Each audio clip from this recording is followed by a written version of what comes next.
Francesca, back in Melbourne, how excited are you for Melbourne Cup week? Oh, I just love this time of year. I honestly wouldn't want to be anywhere else.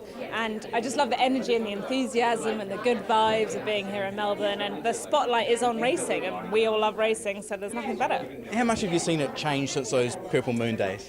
It really has changed, and every year it changes and it gets bigger and it gets better, and there's no resting on any laurels because you just look around you, and whether it's the marquees in the birdcage or the music and the entertainment or the track and the roses and just all the facilities, just top notch.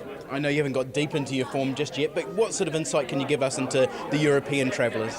Yeah, I've got a few kind of positives and negatives. I think a few people might be looking towards a horse like Aidan, who was quite eye-catching in the Caulfield Cup, and obviously Jose McDonald's getting on him.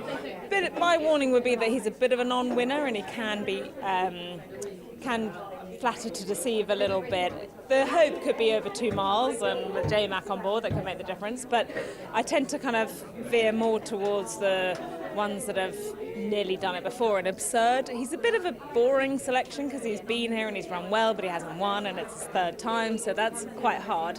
But he's pretty solid in my mind. Our Riff has got to defy the 59 kilos, but Joseph's got a strong hand, Joseph O'Brien, because he's got the top weight and one of the bottom weights in Goody Two Shoes.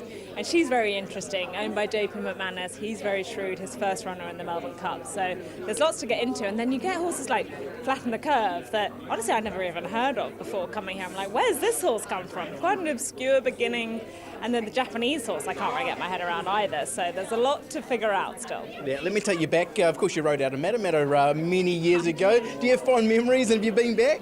I haven't actually been back, but yeah, really fond memories. I love my time there. I was riding out in the morning and then working in the stud in the afternoon. There wasn't a huge amount to do at Matamata, so I very much threw myself into the work.